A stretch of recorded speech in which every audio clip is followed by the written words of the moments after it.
we're going to count down 5 of the biggest stories of the day, my friend. And we've got some humdingers, if you will. We've got Trump trying to gain entry to heaven by solving Ukraine. We've got an unbelievable story about America's population being in free fall. This is breaking news from Zev Shalev, so we'll get into that as well. We've got Trump's fraud verdict getting overturned. Well, the amount anyway, the penalized $500 million doesn't seem to want to pay it, and apparently doesn't have to, but we'll get into that story as well. You know, the sandwich guy, the Subway sandwich guy, got arrested for throwing his sub. By the way, it was a 12-inch, it was a foot-long meat lovers combo. Using a DOJ employee. Well, he's in deep shit, and we'll talk about Trump, the no-war president, allegedly getting ready thinking for about war. Starting a war with a country that is very good friends with Canada and used to be good friends with America. Zev, how are you today, my friend? I am doing really well. You just told everyone what's on the show, so we can go home. No, All right. Oh, we are at home. We're at home already. So we'll stay. Right. I'm not sure how I feel about you being on top of me. I mean, not to make the obvious joke, but you know. You can make the obvious joke. I don't mind the obvious joke. On top of me. Yeah. Donald Trump stunned Fox News viewers by connecting his Ukraine peace efforts to his desire to get to heaven, admitting, I'm not doing well. I'm at the bottom of the totem pole, before framing diplomacy as his ticket to the afterlife. This is the number 5 story, obviously. Press Secretary Carolyn Levitt backed him up in the press pool, insisting Trump sincerely wants to go to heaven, while medical experts point to visible signs of congestive heart failure, including the massive swelling of his ankles, which has become quite a thing. People are noticing they're just endlessly swelling. Yeah. Listen, yesterday was a big day for a lot of people. Now, dementia is a hell of a thing, and it's caused by a bunch of different things. And when we are visually taking in what Donald Trump is today, as opposed to who he was in his first regime, when, he had people like John Kelly around him, even Sean Spicer looks normal at this point. Donald Trump can kind of keep it on the rails. He is completely fucking off the rails. Cranked, someone says here. He's got cankles. He's got edema. He's got swelling and bruising. He is forgetting who he is, where he is, what he's talking about, what he's supposed to do on a minute-by-minute basis. He cannot put together normal sentences. He can't find world leaders that are sitting right across the fucking table for him. So, one of the things that I think is very interesting over the past couple of weeks is I've been getting different, you can't say diagnosis, because there's no way you can diagnose Donald Trump unless you actually have Donald Trump's DNA and you could point to exactly what it is that's wrong with Donald Trump. But the admission a couple of weeks ago that he had venous insufficiency, for them to admit that in itself meant that there was so much more attached to it. So a couple of days ago, he's on with Fox and Friends the day after placating EU leaders and then turning on all of them, including Zelensky, the very next morning. He goes on Fox News and they ask him, they're like, hey, what's your impetus for trying to solve what's going on in Ukraine? And Donald Trump was like, hey, listen, there's 7,000 people. If I could save 7,000 people a day. And then he stops after he says it and he's like, I want to go to heaven. And I hear I'm not doing well. Okay. 2 really important comments. And then he says, I'm at the bottom of the totem pole, but that's what I want to do. I want to go to heaven. That really sent a charge into never Trumpers and maggots at the same time, because what they read into it, rightfully so, knowing how unwell and visually unwell he is, and some really hardcore medical opinions of what he's dealing with, and we'll get to the 2 most likely in just a second, is that Donald Trump, from what we can gather, might be telegraphing through his dementia that he's not long for this world. And you can physically see it. You can visually see it. Now, what is wrong with Donald Trump? I can tell you this through my sources. He doesn't have venous insufficiency. He has either congestive heart failure. Hit those hearts, everybody. Share this with as many people as you can. This is very important. He either has congestive heart failure or a bubbling, sort of darker, understanding of what might be going on with him, which I find very interesting because of the life that he has led, is tertiary or late stage syphilis. Now, syphilis, venous insufficiency, if you look at all of the different symptomatic issues that arise from venous insufficiency, he's batting like 3 for 5. When it comes to congenital heart failure or possibly really late-stage syphilis, Al Capone died of it. Almost a carbon copy of the stories you hear about Al Capone dying of syphilis in prison, losing his mind, cognitive decline, liver spots, lesion spots, edema, swelling, not being able to put shit together in your head because it attacks your central nervous system. And that really, really is starting to become sort of this kind of outlier explanation, which I know for a lot of Isn't people who hate. treatable syphilis? No, not that late stage. Like, you're dead. Syphilis is treatable when you first get it, but if you let it go for decades or years, no mas, you die. So, like Capone died. Anyway, long story short, is what he said the other day, which Caroline Levitt backed up in the press pool, where she's like, "Yeah, he does. He wants to go to heaven. We should all want to go to heaven." If you couple that with what we know to be really fucking terrible health, visually, what we see with him, his cognitive decline and his physical decline, how slow he is, how wobbly he was in Alaska.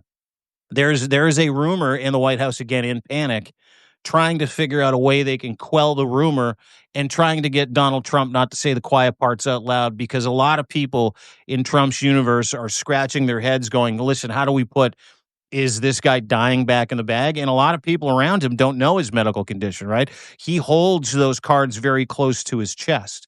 And so you have maggots in the MAGA regime literally concerned that their boy just told everybody, I need to solve this Ukraine-Russia issue before I die because I really need to go to heaven. And that's why, and the speed with which he's trying to solve this problem, which he's not, he's trying to help Putin, but the speed with which that he's trying to get everybody together to get this problem solved would dictate to a lot of people, yes, it's hearsay, yes, you're connecting a lot of dots here, that he might be dying. He might not be long for this planet. So very interesting conversation around it for What sure. a great summary you just gave us. Dean, people are asking if you could raise your camera or lower your camera so they can see your eyes and your beautiful face, because they can't see right now. There you go. That's better, I think.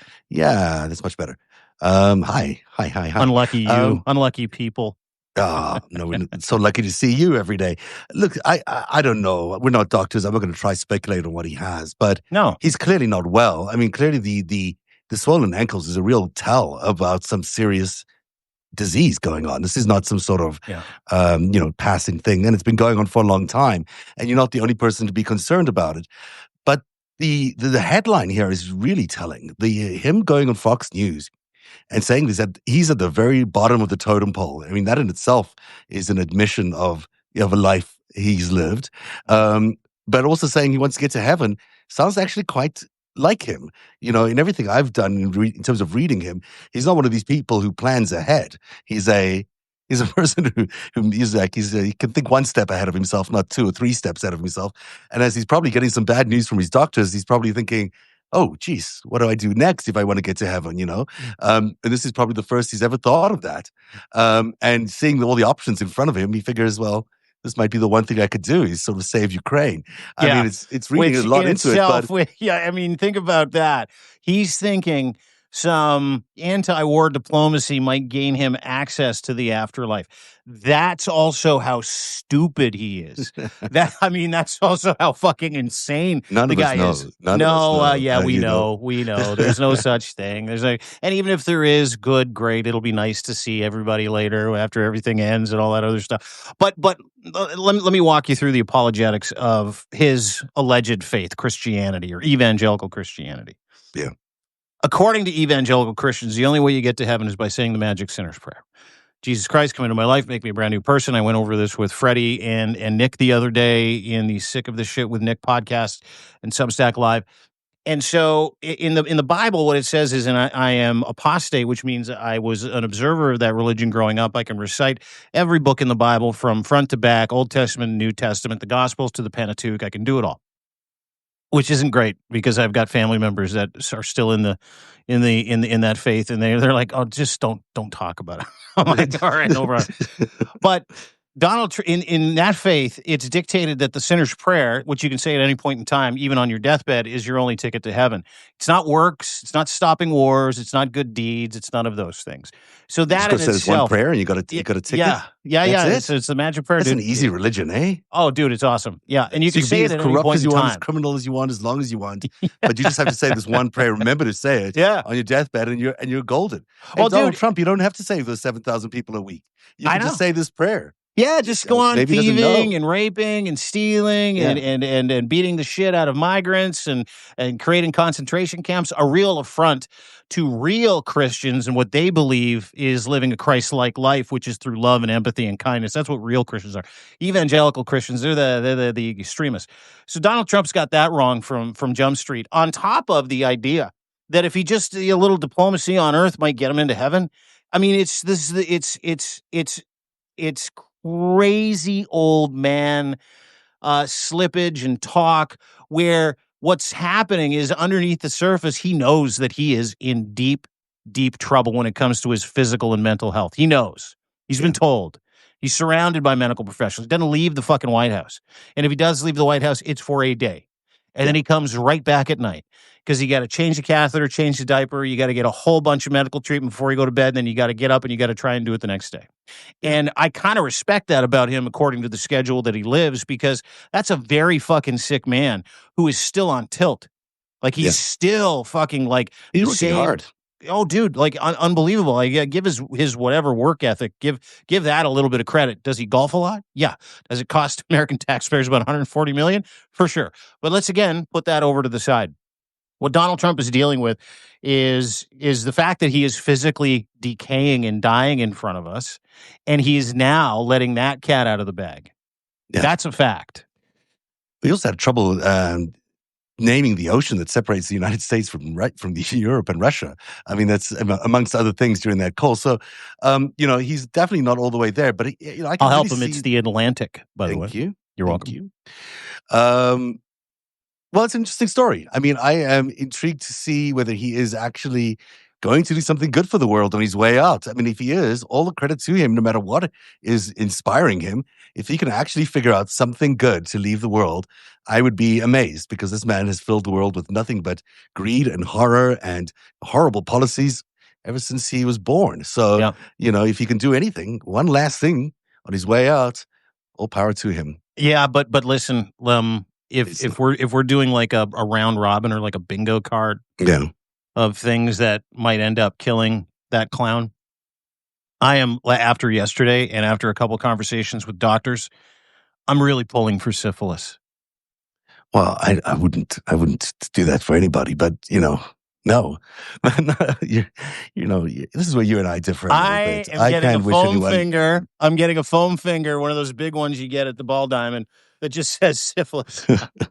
I am cheering for tertiary syphilis. Kathy in Austin, Texas loves the fact that I'm just saying that. And so does Sabrina. So does everybody. Everybody's laughing. That's why we're here. Let's have some fun. And let's go for Team Syphilis on the way up. Okay. You do your thing.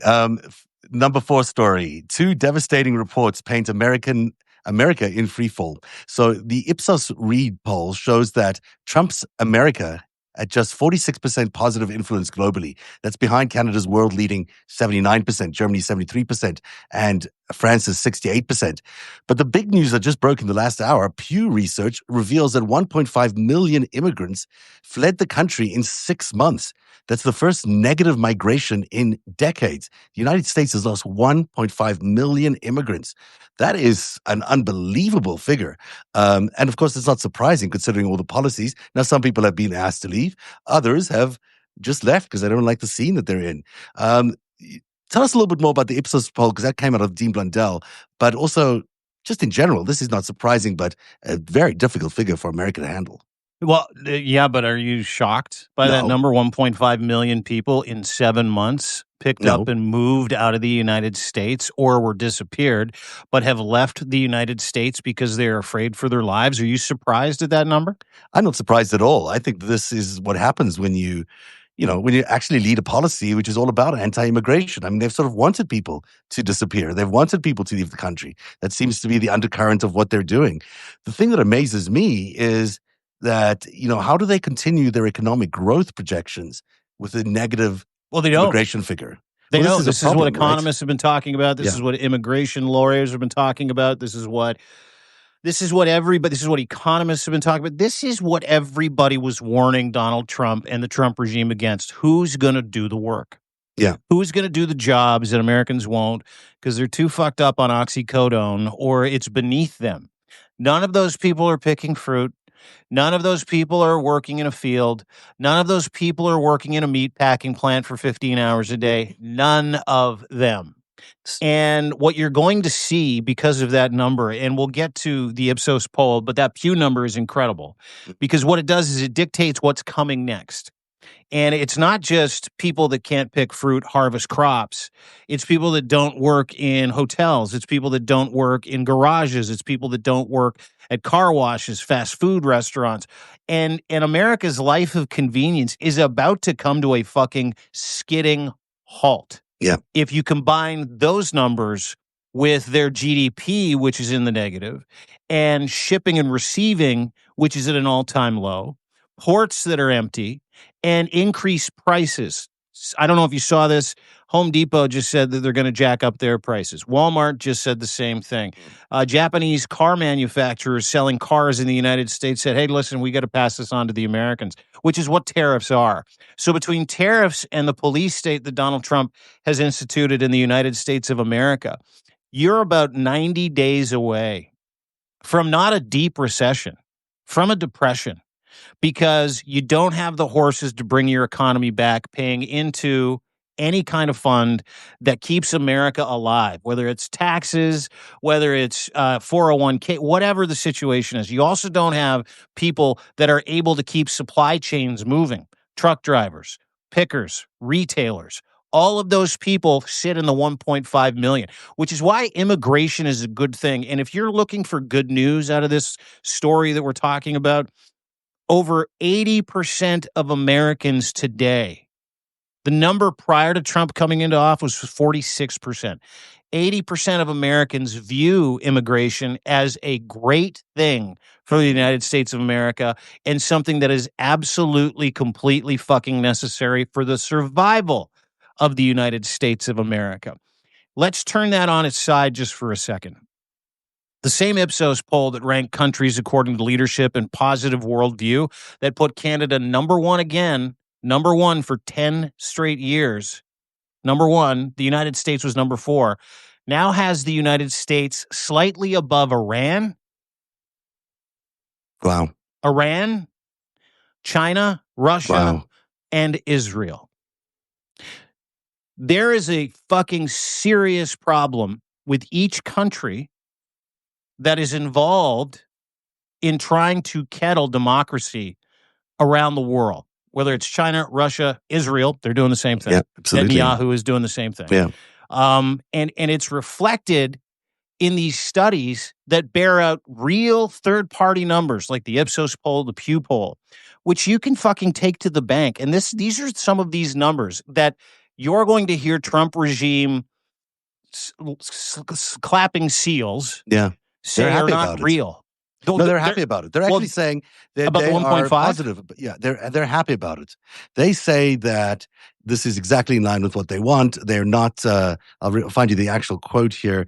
Anyhow, but the basic line is that that officials from the Trump administration have applauded the net outflow, asserting that pressures on government services have eased and that job markets have rebounded. And some supporters of the immigration crackdown say it hasn't gone far enough. Job numbers are the worst they've ever been in the United States. The job Inflation numbers is are the not highest it's been in 25 years. Go ahead. And you need the growth. I mean, ultimately, you need the growth. So they've applauded this fact that there used to be 53.3 million people born outside of the United States, living in the United States. Now there are 51.9 million, and that number is declining. Now you need to have babies. You need to have growth in your economy. Otherwise, your economy just stagnates, which is the thing that most people are worried about, is stagnation.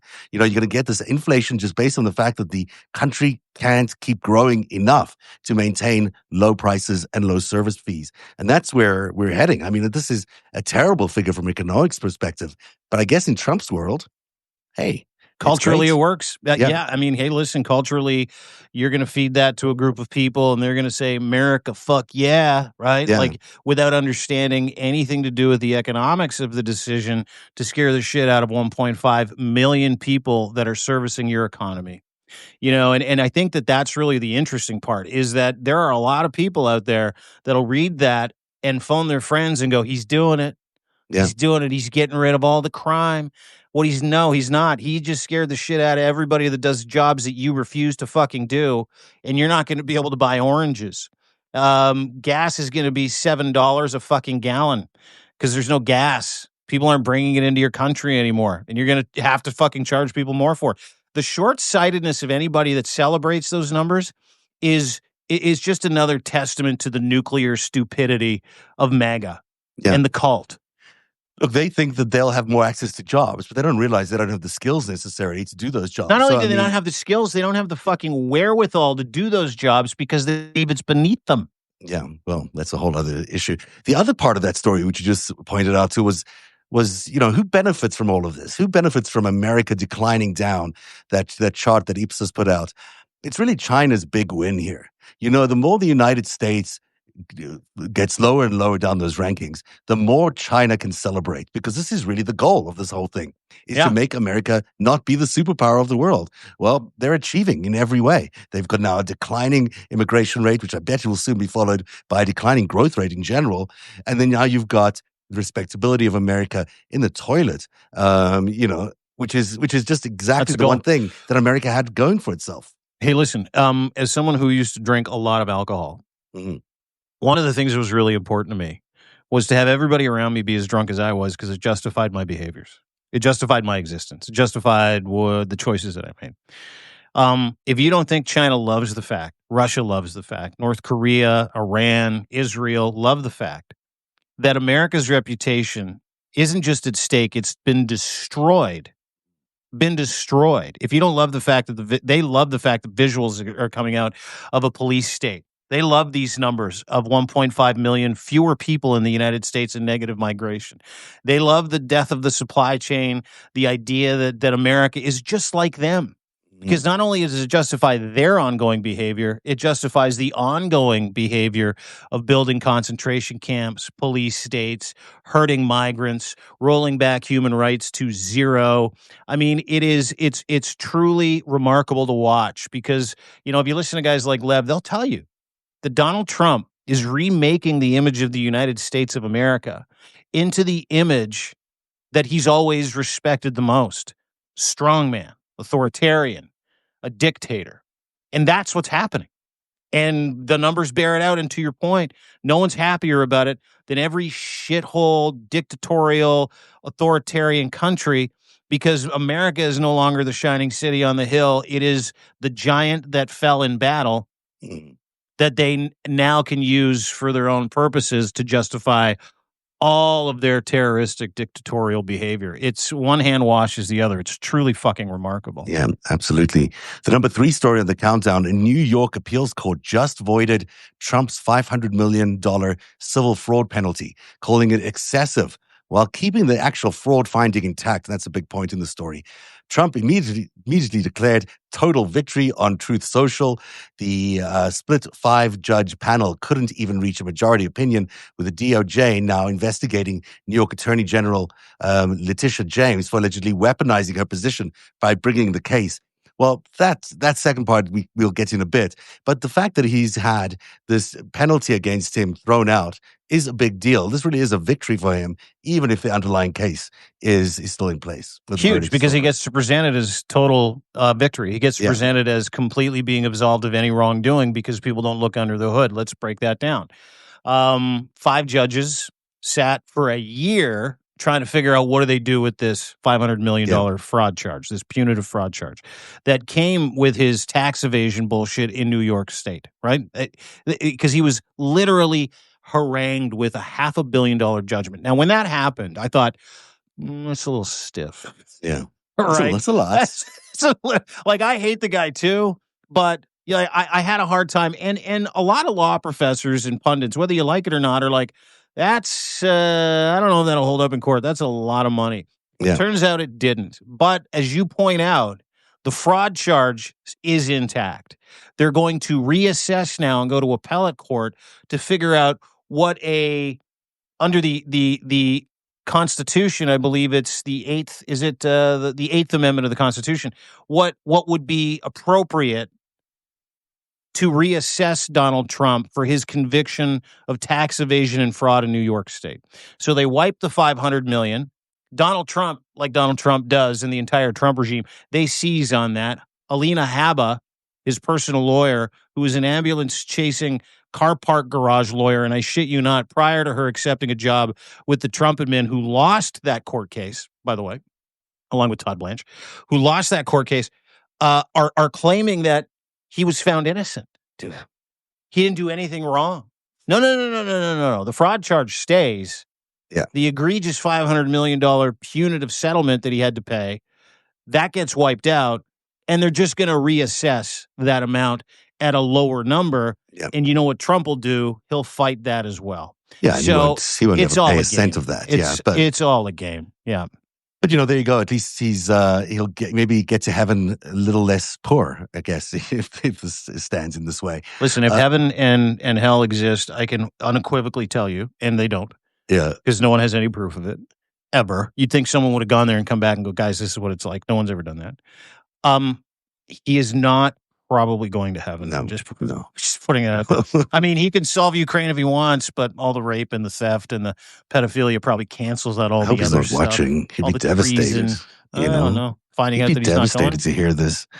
Sorry, Don, but you're probably not going to make it, buddy. The DOJ has employee Sean Dunn, who faces 8 years in prison for throwing a foot-long salami sub at a federal agent. Great story. Tough ending. 8 years in prison, potentially. U.S. Attorney Janine Pirro has been charging him with a felony, and AG Pam Bondi is calling it a deep state resistance. But the interesting thing here is the viral video has spawned... Wait a second. Pam Bondi called a DOJ employee who was confronted by an ICE goon who he threw a fucking foot-long sub at. Yeah. What did she call him? She called him the deep resistance. State. Yeah. It's a fucking sandwich, Pam. Meanwhile, a heroic the deep state salami sandwich. The viral video has, by the way, spawned Banksy-style street art across DC. I don't know if you've seen it, but it's terrific art. Mm-hmm. Protest sandwiches held high at demonstrations and T-shirts that have raised over $4,300 for local food banks. This is the new protest symbol for America, the giant foot-long sandwich, and it's having a big effect out there. Maybe this is our big tipping point into a revolution. Is all about the foot-long sandwich. Yeah, everybody go arm yourself with a delicious 12-inch. I mean, Eat it as well. Don't get it toasted. Don't ever get your sub toasted. Listen, Subway hasn't toasted. No, I'm not a big toasted Subway. I like it soft. Yeah. Do you like get everything on your sub? No, I'm very particular. Like, what's your favorite? If someone, well, listen, I'll take you through it. Sandwiches I wouldn't throw at a DC ice goon. Yeah. The crispy mesquite chicken barbecue sub. I would not throw that. That's a good one. I also probably wouldn't throw a Philly cheesesteak at the guy, but like a cold cut combo or a ham and cheese with a lot of mayo. Yeah, I'd launch one of those. What would you think about roast beef? Well, it depends. Like, are there jalapenos, grilled onions, a little bit of lettuce, some mustard, some of that sub sauce? Yeah, Subway has not had this much promo. No, since they fired the pedophile spokesperson, Jared. This is maybe that's what they did. Maybe they snuck it in there. They paid actually. Maybe this will be the new spokesperson. Maybe this guy can find another career now that he's no longer at the. Yeah, well, dude, like the last guy, like he's a hero. Jared was not. That's your guy, Subway. That is a rootin' tootin' mercenary with a Subway sandwich. That is a sandwich artist appreciating fucking resistance fighter. And I loved everything about it. But listen, 8 years in prison. And when Pam Bondi, and listen, the weaponization of information being one thing, when Pam Bondi found it out, and by the way, if you listen to Pam Bondi talk, I swear to God, she huffs makeup when no one's looking. She sounds like she's literally losing her mind.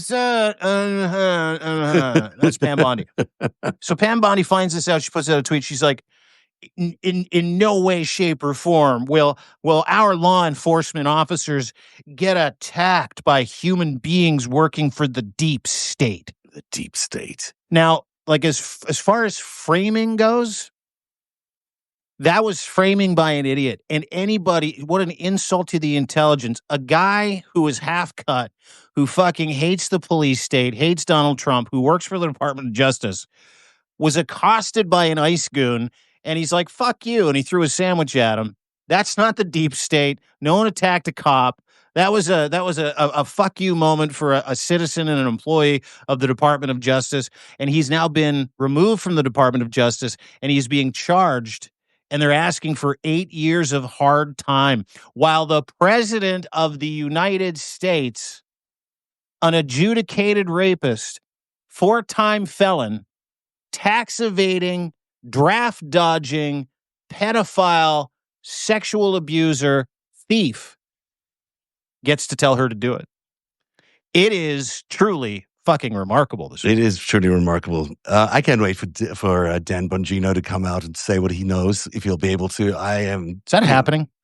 It looks like it is. It looks like, everyone's saying that Bondi has won the battle against Bongino, that there was a power struggle. I don't know if you call it a power struggle, but Bongino's apparently on his way out. So if that is in fact the case, I can't wait to hear from him. And I can't believe I'm saying those words that I want to hear from Dan Bongino, but there you go. Things have changed.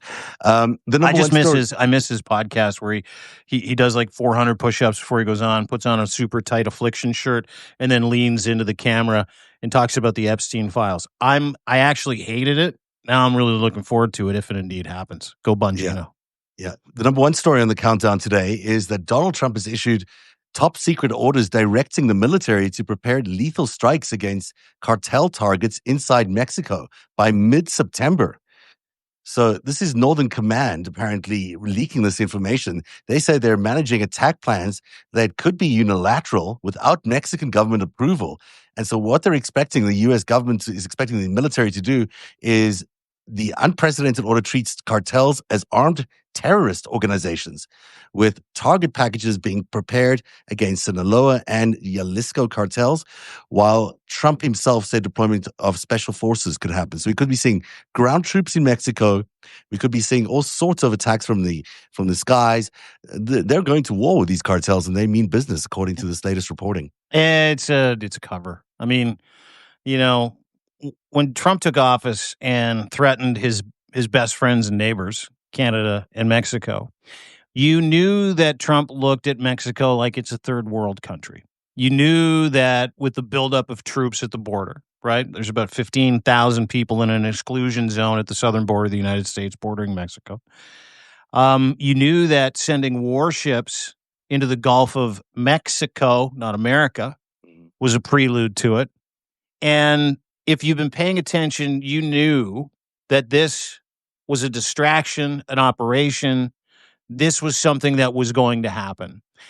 And a couple of things I find interesting, how these are top secret plans, and we're talking about it today. Yeah. Not so top secret. Not so top secret plans, but we're talking about it today. And two, Northern Command leaked these plans. I did a podcast earlier today with a former veteran, and he effectively, told me about how the men and women in uniform that are on active duty absolutely fucking despise this man. Despise him. If you watched his parade, his military parade to himself, you saw green berets walking, not in lockstep. You saw men and women in uniform slouched, not walking in lockstep. It was this beautiful, silent protest. These leaks that came out of Northern Command, and I read the story just prior to coming on to talk to you about, or to do the FiveStack. I was shocked again at the courage of men and women in uniform who do not want anything to do with whatever distraction Trump is cooking up by sending Predator drones, boots on the ground in September to Mexico because he thinks he's going to take out the drug cartel. If you ever seen Narcos, yeah, you ever watched that series? Fucking great series. Great series. And if you know anything about the Sinaloa cartel, the Jalisco cartel, if you know anything about what's the name of that dude that just what's his name? El Chapo. If you know anything about the U.S. government is working with a lot of those cartel members. This U.S. government Mhm. They're in Yeah, business yeah. with the They have Sinaloa been cartel. Yeah. since way back. Yeah. You know, So this has nothing to do with cartels. And in my mind, if you talk to any kind of military strategist, it has everything to do with striking Mexico, with instilling fear in Mexicans, going after possibly political targets, going after people that are hiding out who are an affront to Donald Trump or may know things about Donald Trump. Mexico's a hotbed for a bunch of former CIA agents. Mexico's a hotbed for intelligence. And every country in the world feeds people into Mexico and they somehow make their way up to Canada, whether it be Russian, Venezuelan, doesn't matter what it is. China's sent hundreds, maybe thousands of people through the underground pipeline through Mexico into the United States. This reeks this news that he's going to unilaterally attack terroristic cartels in the United States, specifically because his eldest son's a giant cokehead, which I find well, fascinating. I mean, they have been giving up all these cartel leaders. Mexico has in the last few weeks been giving up all these drug lords and sent them to the United States on America's request. So there is general, there's something going on with those cartels that is much more meaningful than just this sort of as a faux attack. But agree with you. This is really not about the cartels. This is an excuse to expand the empire, to see how far they can expand America.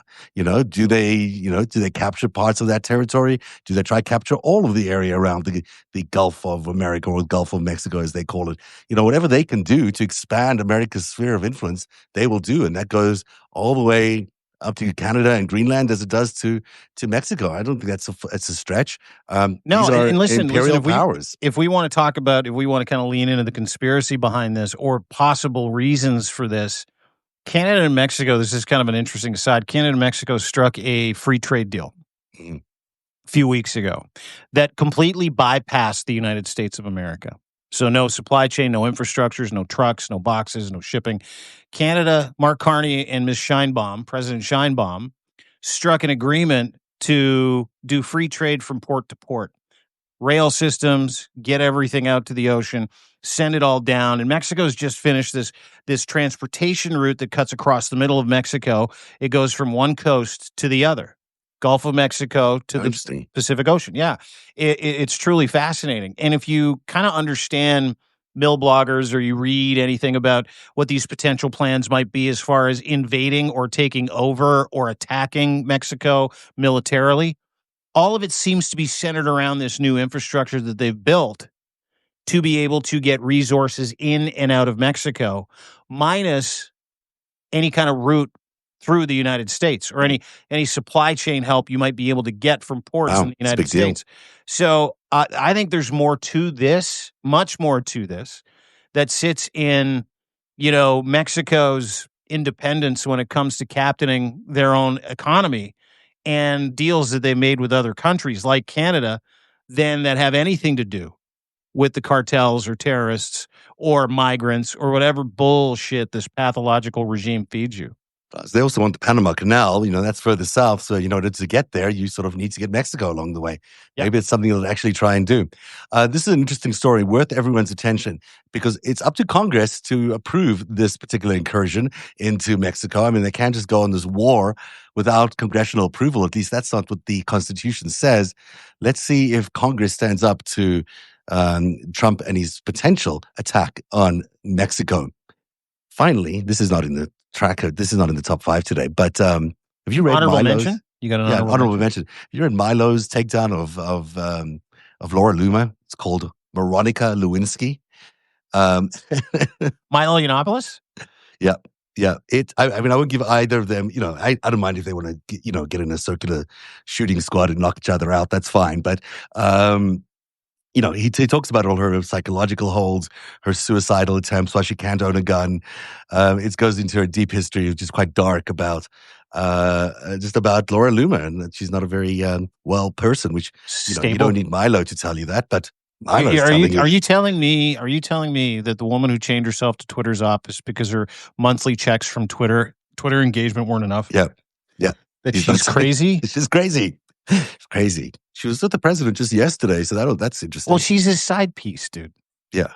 That's well documented. Well, she sued Bill Maher for saying that. She hasn't sued me, but she sued Bill Maher for saying that. Of course, dude, Melania the other day Yeah. sued Hunter Biden for, get this, oh, by the way, and the Daily Beast and several other news outlets and influencers, each for $1 billion. $1 billion for suggesting that she knew Jeffrey Epstein prior to meeting Donald Trump, saying that the first time her and Trump had sex was on the Lolita Express, Epstein's plane.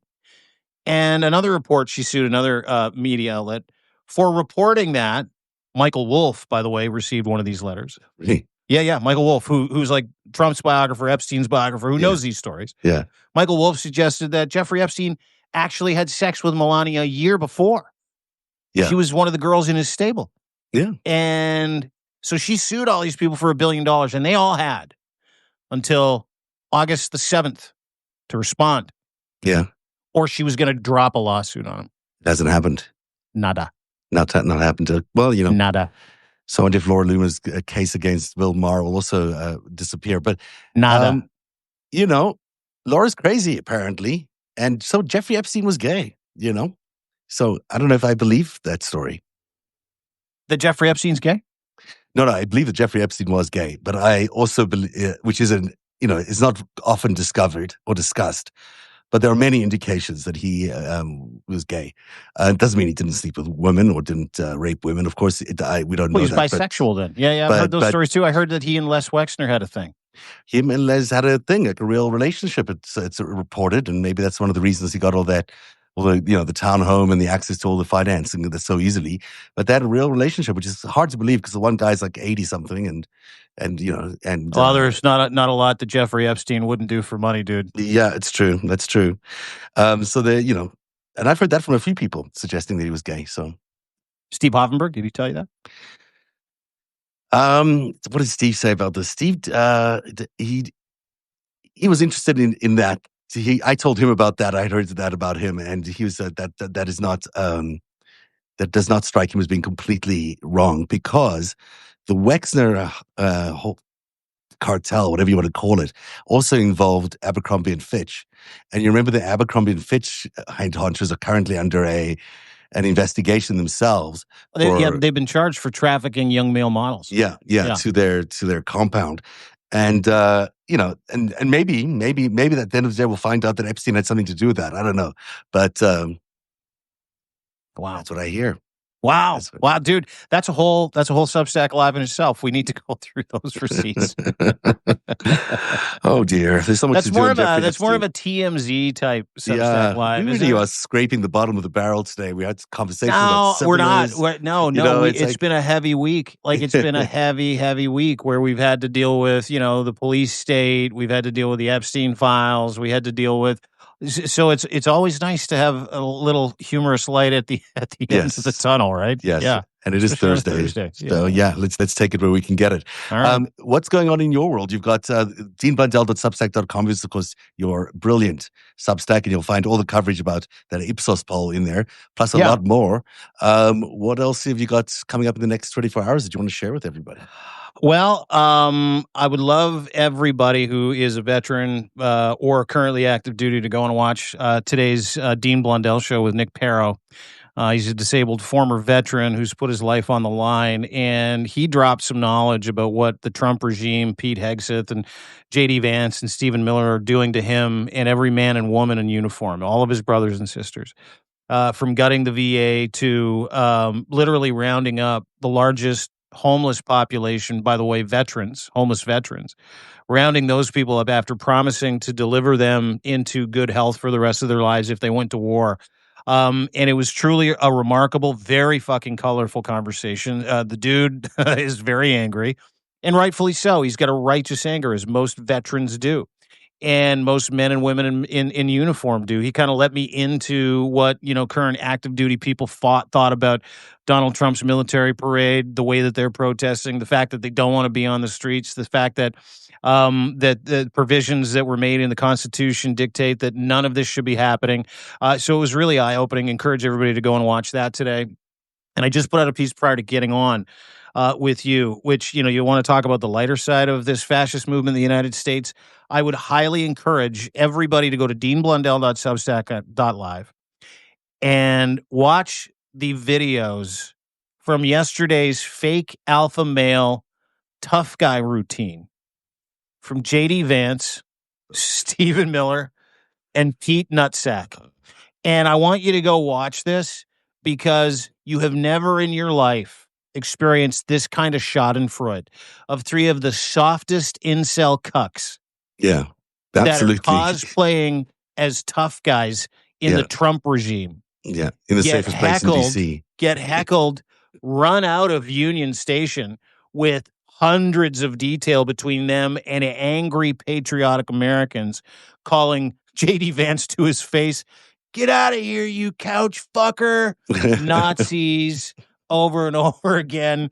And watching their pace pick up when the crowd becomes unruly. Yeah. After these three incel maggots delivered Shake Shack burgers to ICE goons and the Trump Gestapo, and then stopped where Stephen Miller's going on about how these stupid elderly commies are outside protesting, and he walked through those protesters, and boy, oh boy, when he got a taste of how angry Americans were, Yeah. their pace doubled. It ran out of the And then place. JD Vance points to the door. He's like, "Get us out of here." Yeah. It is the schadenfreude that you need in your life if you're American, if you're sick of this shit, if you're tired of watching it. Watch these three incels get taken to task by everyday regular Americans. It is brilliant. DeanBlundell.substack.live, 50% off until the end of the month, unlimited access to chats, all of our content, et cetera, et cetera. So please go and join us. And I know that your greatest heist series is coming to a somewhat of a spectacular conclusion. It's not even concluding. It's like only you're halfway going. through. Oh my, It's you got only 14 parts to this? I might even have 20 parts to this. It's it's an ongoing thing because every time I try to like get to the point of this thing, it just keeps going Dude, on. You're like the Ken Burns of Substack pieces. I love this series because I feel like I've been trying to figure out this puzzle for so long. Like 8 years, really. It's a long time to be stewing over something, And I finally got the key that opens it all up. So then I can go back and like look back at all 8 years of interviews and everything I'd been amassing, and it all makes sense now. So for me, it's like it's a real relief to be able to get the story out because I've been trying to figure it out for that long a period of time. So I'm enjoying writing it, and we're just going to get into some interesting backstory about the savings and loans crisis, which I know doesn't sound sexy, but it's a sexy part of the story. And it takes you all the way back to George Bush as the CIA director into Ronald Reagan's period of time. It's really interesting for me. I mean, I'm just a geek about these things. So for me, I love going back and dude, it's incredible because you're giving people context that they can literally funnel into a pointer and go, that's why this is happening. Yeah. And it's been happening for 40 years. The greatest heist series. Narrative.org. Zev as well has 50% off his annual subscriptions. Yes, sir. So please go and subscribe. Paid is wonderful. It keeps us going, keeps us moving, keeps us talking to you, keeps us interacting with you here in the chats. It's kind of an exclusive offer for people that want to get involved, want to subscribe. Sharing this content is so vitally important. Not only do you get to have a laugh and a little reprieve from the bullshit, but you also get to be affirmed and you get information that you can count on. Always fact check us at the same time. But share this content. It's never been more important to do so, never been more important to help build these communities together, as all of these communities also seem to be coming together, whether it's, getting together with guys at Midas or getting together with Lev or getting together with the guys from Banner and Backbone or getting together with Nick and Ellie. I know you're going to contact her, or just individuals who are doing their very best to try to suss through all of this stuff. We're really fortunate that we have the ability and sources to be able to give you proper information. So making sure that you support us means we're going to continue to support you. And we're from Canada. We know what information you're not getting. And so this is a straight pipe of real information, real content that you can count on, that you can take with you during the day and feel a little bit better that democracy will win. And there are good people out there and communities out there that are currently building steam to be able to not just push back, but cut the knees out from under this fascist authoritarian movement, which is slowly creeping across the United States. And let me just say one thing before I let you go. There is a federal judge, Judge Berman, yesterday. We didn't really cover this, but I wanted to just kind of quickly make sure that I fact check what's going on around this deal with Donald Trump and his attempt to have the grand jury testimony around the Epstein files victims, have that released. The anti-Semitism that I've seen, 3 judges that have told Trump, no, you have way more information than us. You're just going to cherry pick shit out of this. Yeah. We're going to deny your request to release the grand jury testimony. Plus, what you have pales in comparison to what we have. All 3 judges have told the Trump regime to release the Epstein files as is. Yeah. Which he continues to refuse to do. There's a narrative growing out there that because these 3 judges are Jewish people are the problem. Jewish people. That's what he's saying? That's what all these MAGA influencers are now saying. They're attacking the Jewish community because 3 judges who happen to be Jewish told Trump to go fuck his hat and release the Epstein files. Which I thought MAGA wanted the files out. Or didn't they want the files out? No, they've turned again. They've bought it all. They're eating all the shit now, and they're lining right up behind. And it's not that. I'll tell you what it is.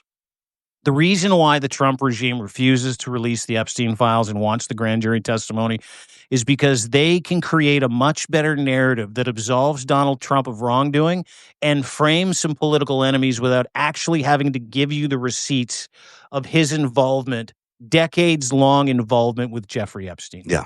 Yeah, absolutely. I need you to keep that in mind, folks. Don't get on the I hate Jewish people train because 3 Jewish judges told Donald Trump, rightfully so, according to the letter of the law, release the fucking files. The It's only not train our to be job, on it's is yours. release the files, all the files, and they should be doing it in one go. This like drips and drabs thing is not a solution. And of course, they just try to frame a narrative. And we will go live with a Hey Oni special if these files come out tomorrow, right? So that's our plan. So we will. Yeah, we'll do the free Substack for everybody. We'll do the FiveStack live. But if and when these, and I don't think they're going to get released, but I could be wrong. If and when they come out, we're going to do a paid feature for everybody. So if you're a paid subscriber, we'll go through the Epstein files with you. We will also disseminate that information between narrative.org and, of course, deanblundell.substack.live for everybody. Again, something for everybody to share. But join us tomorrow. We're going to do the whole thing. It'll be a big, busy day with the Epstein files here on the FiveStack. Join us, share this information, and let's get through this stuff together. It's going to be an interesting day tomorrow for sure. Dude, you're such a good broadcaster. I love the way you pulled all this together. Thank you so much for being here. DeanBlundell.substack.com. That's where you find him. Thank you at home or wherever you are watching the show. Thank you for being here. We should get Nick on as a guest host, I think, in the next week. Oh, anytime. He and Freddie are absolutely spectacular. Former Marine, former Army vet. Dude, go and subscribe to them too. Frederick Pogue and Nick Perro. Sick of this shit with Nick. But listen, folks, have a great day. Share content. Get together with each other.